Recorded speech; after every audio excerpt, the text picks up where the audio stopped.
Hola, hola, buenos días, buenas tardes, buenas noches. ¿Cómo anda mi comunidad jurídicamente organizada? Bueno, hoy básicamente vamos a tratar de ver lo correspondiente a la administración central, ¿sí? Seguimos con nuestro curso de Derecho Administrativo. Intentaré abordar en esta clase lo relativo a la organización administrativa correspondiente a la administración central, ¿sí? Hemos dicho que en nuestro sistema federal, ¿sí?,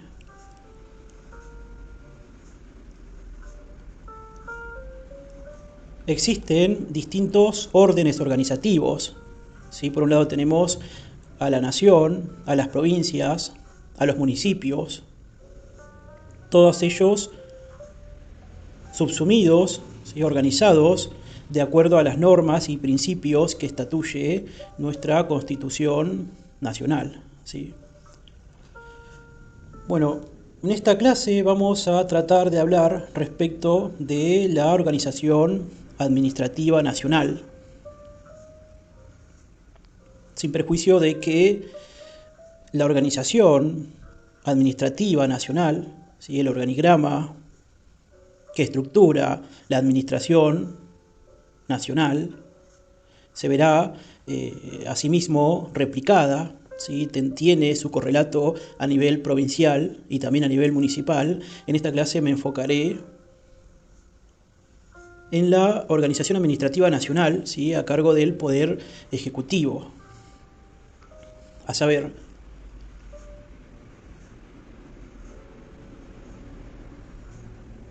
existen básicamente dos estructuras básicas, ¿sí? Por un lado tenemos la administración central y por el otro la administración descentralizada, ambas bajo la dirección del Poder Ejecutivo, ¿sí? Lo cierto es que la administración central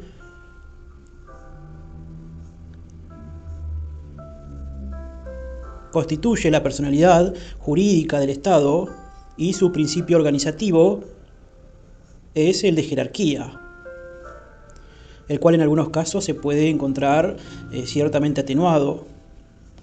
En cambio, cuando hablamos de administración descentralizada, estamos suponiendo la existencia, la coexistencia de nuevas entidades con personalidades jurídicas propias, vinculadas al Poder Ejecutivo mediante las llamadas relaciones de tutela o de control administrativo, ¿correcto? Lo cierto es que análoga situación se reproduce en los ámbitos provinciales y municipales. Entonces, al hacer referencia respecto de la organización administrativa, cuando abordamos lo correspondiente al Poder Ejecutivo, el mismo está integrado básicamente por dos estructuras, ¿sí? Por un lado tenemos a la administración central y por el otro a la administración descentralizada, ¿sí? Igual correlato, análogo correlato existe en los ámbitos provinciales y municipales. Bueno, lo cierto es que hoy vamos a ver los órganos y los órganos desconcentrados más importantes de la administración central. En otra clase veremos lo relativo a la administración descentralizada, ¿sí?, la cual está integrada por entes descentralizados y por entidades autárquicas y empresas del Estado, tema que quedará para otra clase. En esta oportunidad, como dije, vamos a ver lo relativo a la administración central, a los órganos más importantes de la administración central, a saber, tenemos la figura del presidente, del jefe de gabinete, de ministros, a los ministros, a las secretarías de Estado, a las subsecretarías, tenemos también a los directores nacionales y generales. Asimismo existen organismos desconcentrados órganos desconcentrados que cumplen funciones consultivas, funciones de asesoramiento jurídico, que se encarga de defender los intereses públicos, ¿sí? Representar al Estado.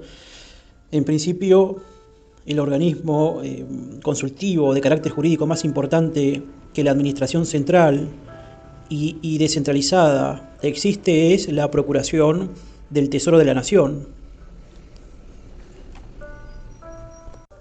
Además existen organismos de control encargados de llevar adelante la contabilidad y los registros de las operaciones que se constituyen en el marco del Estado, ¿sí? Bueno, básicamente mi idea en la clase de hoy es hacernos un breve pantallazo, ¿sí? Hablar respecto de los principales órganos de la administración pública nacional, ¿sí? Como dije, en la cabeza tenemos al presidente de la Nación, ¿sí? Por debajo al jefe de gabinete de ministros, ¿sí? Esto en un organigrama, por debajo a los ministros y secretarios de Estado, por debajo a los subsecretarios y por último a los directores nacionales y generales, ¿sí? Todos ellos integran la burocracia nacional, ¿sí? Como digo, análoga situación se reproduce en los ámbitos provinciales, ¿sí? Y municipales, obviamente adaptadas a sus circunstancias. Bueno, como ustedes saben bien, la figura del presidente, como la del jefe de gabinete de ministros, son figuras constitucionales. De hecho, la figura del jefe de gabinete es una figura que se incorpora en la última reforma constitucional del año 1994. Respecto de los ministros, su funcionamiento, su nombramiento se encuentra regulado en la Constitución nacional, no así su número. Vale agregar que su funcionamiento, digamos, su reglamentación, su organigrama más acabado lo vamos a encontrar en la ley de ministerios. Bueno, lo cierto es que este organigrama del cual les acabo de nombrar, de alguna manera tiene que funcionar y para eso existen las competencias, que como dije, las mismas van a estar dadas en principio por la Constitución Nacional. En el caso del presidente, del jefe de gabinete de ministros, en el caso de los ministros la misma va a estar siendo complementada por la ley 22.520, bien conocida como ley de ministerios. Asimismo, en el caso de los secretarios de la presidencia, los mismos van a estar regulados por el artículo 9, el artículo 10 de la ley de ministerios. En el caso de los secretarios, por el artículo 8 de la misma ley de ministerios. Clave también va a ser el decreto número 1545 del 94, ya que va a crear un régimen aplicable a las estructuras organizativas. Bueno, un tema muy importante antes de comenzar a hablar respecto de las competencias de cada órgano en especial, tiene que ver con quién es quien en realidad tiene la potestad de crear órganos, de crear cargos, a su vez de afectar presupuestariamente los mismos. Bueno, al respecto hay una posición legalista que le reconoce al Congreso la facultad de crear empleos, ¿sí? Artículo 75, inciso 20 de la Constitución Nacional. En cambio hay otra postura, una postura más presidencialista, que dice que es el presidente quien nombra y remueve determinados empleados, ¿sí? Quien puede lo más, puede lo menos. Esto lo vamos a ver regulado a partir del artículo 99, inciso 7, ¿sí? A veces en concurrencia con el Senado y en otras veces por sí mismo. Además, en el artículo 100, inciso 3, la Constitución Nacional faculta al jefe de gabinete, ¿sí? Para efectuar los nombramientos de los empleados de la administración, ¿sí? Es así que tenemos un entramado normativo que nos hace dudar respecto de quién puede o no puede crear cargos, ¿sí?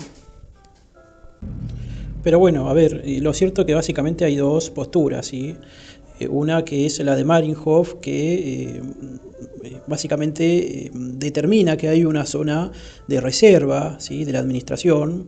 Esto fundamentado en el artículo 99, inciso 1, cuando dice que el presidente es el jefe supremo de la nación, el jefe de gobierno y responsable política de la administración general del país, ¿sí?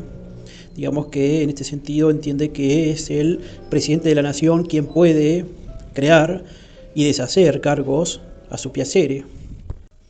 En cambio, del otro lado tenemos a Ricardo Balbín, quien básicamente dice que quien crea los empleos, y esto ateniéndose al artículo 75, inciso 20, es el Congreso, ¿sí?, cuando dice que él mismo crea y suprime empleos, dejando para la administración solo la facultad de nombrar o designar al funcionario público que va a integrar dicho órgano.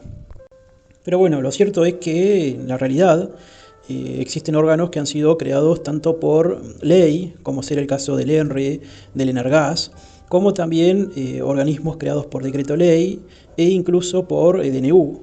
¿Sí? Este es el caso, por ejemplo, de AFIP. ¿Sí? ¿Se entiende? Bueno, entonces ahora pasemos a hablar de los principales órganos que integran la Administración Central. ¿Sí? En primer término tenemos al presidente de la Nación. ¿Sí? En su artículo, el artículo 87 de nuestra Constitución Nacional nos dice que el mismo será desempeñado por un ciudadano. ¿Sí? Nos dice también en la Constitución que en caso de enfermedad, en caso de ausencia, de muerte, de renuncia o de destitución, el mismo será ejercido por el vicepresidente de la Nación. ¿Sí? Este cargo será ejercido por el vicepresidente de la Nación. Vale aclarar que la figura del Poder Ejecutivo es una figura unipersonal, ¿sí? El vicepresidente en rigor es el presidente del Senado, ¿sí?, del Poder Legislativo.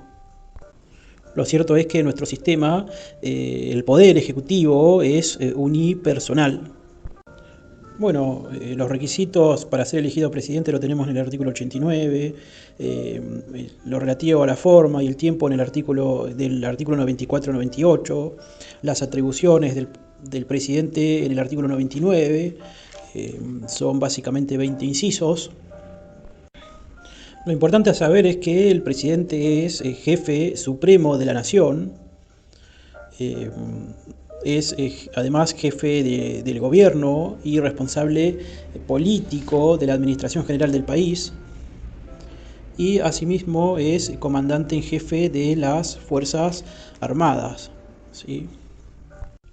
Vale decir acá que, esto lo dice Angélica Gelli en su Constitución comentada, que básicamente el presidente es el responsable solidario con el jefe de gabinete de ministros y los demás ministros por los actos que los mismos, hicieran. Y esto es porque la titularidad de las atribuciones, de las responsabilidades, recaen siempre sobre la cabeza del Ejecutivo. Bueno, entre las facultades administrativas que tiene el presidente tenemos la de ejecutar las leyes, la de nombrar y remover embajadores, ministros, plenipotenciarios, encargados de negocios.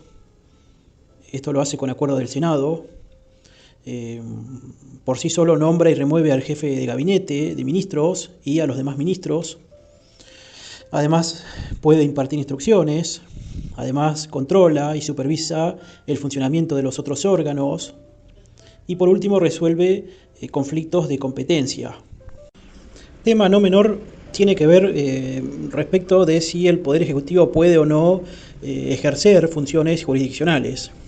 Bueno, lo cierto es que al respecto, y esto lo ha zanjado la jurisprudencia en el fallo Fernández Poggio, la Corte Suprema en este caso ha dicho que el Poder Ejecutivo puede ejercer funciones jurisdiccionales, sí puede, pero siempre y cuando las mismas tengan control judicial suficiente.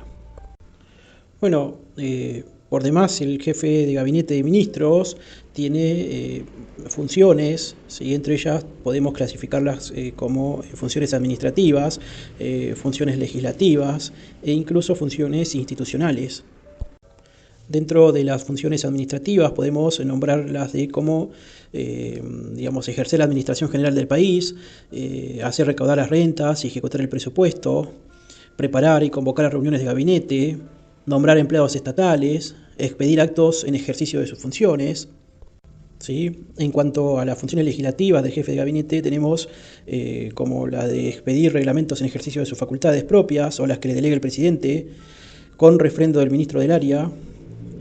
Tenemos la de remitir proyectos de ley, ¿sí? Además, refrenda decretos reglamentarios, delegados, DNU y vetos parciales, ¿sí? En cuanto a las funciones institucionales, bueno, debe concurrir al Congreso, dar explicaciones, debe presentar informes, una memoria anual, debe ejercer, una memoria anual ante el Congreso. Además, debe ejercer las facultades que le delegue el presidente. Bueno, todas, sus facultades van a estar siendo reguladas en el artículo 100 y 101 de la Constitución Nacional. Debe además decirse que entre el jefe de gabinete y el presidente existe una relación de jerarquía, ¿sí? En donde el presidente es el superior jerárquico del jefe de gabinete, aunque en la práctica, en rigor, exista una relación de coordinación. Bueno, luego sigue el órgano ministros, ¿sí? Básicamente es nombrado por el presidente y puede ser removido por el Congreso mediante juicio político. A su vez, pueden refrendar actos del presidente, siendo cada ministro responsable de los actos que legaliza y solidariamente de los que acuerda con sus colegas. Además, vale decir que hay una ley que regula sus funciones, ¿sí? Es la ley número 22.520. Bueno, lo cierto es que actualmente tenemos aproximadamente 20 ministerios. Y bueno, como dije, su funcionamiento, sus competencias van a estar dadas por la ley de ministerios. Bueno, por debajo, en la línea jerárquica, ¿sí? Y de manera inferior a los ministros, nuestro ordenamiento jurídico prevé la posibilidad de crear otros órganos que se denominan secretarías ministeriales e incluso subsecretarías. A su vez, descendiendo aún más en la escala jerárquica, se hallan otros órganos que también integran la persona jurídica del Estado Nacional, órganos de distinto tipo y que desempeñan las más variadas funciones. En tenemos los órganos que ejercen funciones activas, los órganos de contralor, los órganos consultivos, los órganos concentrados y desconcentrados, direcciones nacionales, direcciones generales, secretarios, subsecretarios, departamentos, divisiones, secciones y oficinas. Bueno, además tenemos órganos con función consultiva, ¿sí? Entre ellos, el más importante es el de la Procuración del Tesoro de la Nación, ¿sí? Este es un órgano que desempeña la función de asesoramiento jurídico y bueno, resulta imprescindible en todo Estado que quiera encuadrarse dentro de un régimen de justicia, ¿sí? Lo cierto es que la Procuración del Tesoro de la Nación es un órgano creado en 1863 como un órgano asesor del Poder Ejecutivo. La ley 24.677 establece la dependencia de su titular del Poder Ejecutivo, su jerarquía y sus competencias. Este es un órgano, como digo, desconcentrado del Poder Ejecutivo Nacional y cuenta con independencia técnica. Este es un órgano que patrocina al Estado, ¿sí? Asesora, representa al Estado Nacional. Bueno, básicamente entre sus funciones más importantes, Juan Carlos Cassange nos dice que dirige el cuerpo de abogados del Estado, asesora, con efectos no vinculantes al Estado. Además, asesora con carácter obligatorio en los recursos que se interpongan contra actos que emanen de ministros o secretarios de la Presidencia de la Nación, o cuando se trate de cuestiones jurídicas complejas, o en aquellas cuestiones en las que sea necesario establecer jurisprudencia uniforme o la índole del interés económico comprometido requiera su atención. Instruye sumarios de carácter disciplinario a los agentes de las dos máximas categorías del escalafón para el personal civil o a los que les fuera ordenado por el Poder Ejecutivo Nacional. Dirige el Cuerpo de Abogados del Estado, como bien dije. Bueno, vale aclarar que este órgano no presta asesoramiento jurídico en aquellas cuestiones de oportunidad, mérito o conveniencia, o cuando no lo solicita un funcionario legalmente habilitado, o cuando la cuestión no revista carácter concreto, ¿sí? Bueno, entonces tenemos órganos consultivos, ¿sí? O sea, teníamos órganos de la administración, órganos consultivos, y también tenemos órganos de control, ¿sí? Todos sabemos que el Estado como persona jurídica posee un patrimonio, ¿sí? Y que para poder cumplir sus funciones necesita llevar una contabilidad adecuada. Bueno, lo cierto es que el estudio jurídico de la hacienda pública y de la actividad financiera del Estado, dado el objeto que trata, corresponde al derecho financiero, y lo relativo a la constitución administrativa contable se encuentra regulada fundamentalmente en la Ley de Administración Financiera y de los sistemas de control del sector público nacional. Estoy hablando de la Ley 24.156, publicada en el año 1992. Bueno, lo cierto es que esta norma propone llevar adelante tanto un control interno como un control externo, ¿sí?, de la administración pública del sector público nacional, ¿sí? Para lo concerniente al control interno de la administración pública se crea un órgano denominado SIGEN, ¿sí?, Sindicatura General de la Nación. En cambio, para el control externo del sector público nacional tenemos a la Auditoría General de la Nación, AGN. Por último, esta ley, ¿sí?, la ley de administración financiera y de sistemas de control, crea un control parlamentario, ¿sí? Digamos que manda a crear una comisión mixta revisora de cuentas. Este va a ser un órgano del Congreso Nacional integrado básicamente por 6 senadores y 6 diputados y que estarán encargados de las siguientes funciones. Deben aprobar juntamente con las comisiones del presupuesto y Hacienda de ambas cámaras el programa de acción anual de control externo a desarrollar por la Auditoría General de la Nación. Debe analizar el proyecto de presupuesto anual de la Auditoría General de la Nación y remitirlo al Poder Ejecutivo para su incorporación en el Presupuesto General de la Nación. Debe encomendar a la Auditoría General de la Nación la realización de estudios, investigaciones y dictámenes especiales sobre materias de su competencia, fijando plazos para su realización. Debe requerir de la Auditoría General de la Nación toda la información que estime oportuna sobre las actividades realizadas por dicho ente. Debe analizar los informes periódicos de cumplimiento del programa de trabajo aprobado. Debe efectuar las observaciones que pueden merecer e indicar las modificaciones que estime convenientes. Debe analizar la memoria anual que la Auditoría General de la Nación deberá elevarle antes del 1 de mayo de cada año.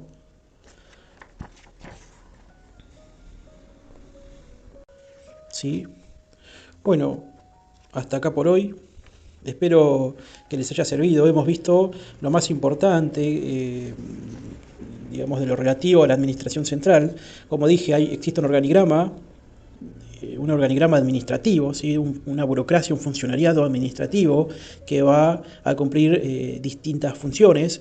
En la cabeza tenemos al Poder Ejecutivo, que es el presidente, ¿sí? Por debajo tenemos al jefe de gabinetes, por debajo a los ministros, por debajo a los secretarios, subsecretarios, divisiones, reparticiones, etcétera, etcétera, ¿sí? Además, tenemos órganos, y esto como satelitalmente tenemos órganos, como ser el órgano consultivo, integrado por la Procuración del Tesoro Nacional, y tenemos órganos de control que van a ser creados por la Ley de Administración Financiera, ¿sí? Tanto órganos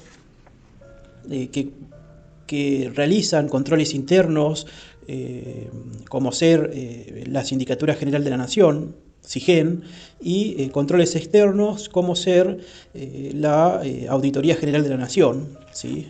Asimismo, la misma ley de administración financiera crea digamos, una especie de control parlamentario, ¿sí? En donde manda a crear una comisión mixta, revisora de cuentas, integrada por 12 parlamentarios y que van a tener determinadas, distintas, ¿sí? Precisas funciones. Así que esto es un pantallazo general, espero que les haya servido. Si te gustó, te pido que le des like, compartí con tus compañeros y compañeras de estudio y bueno, será hasta la próxima. Saludos.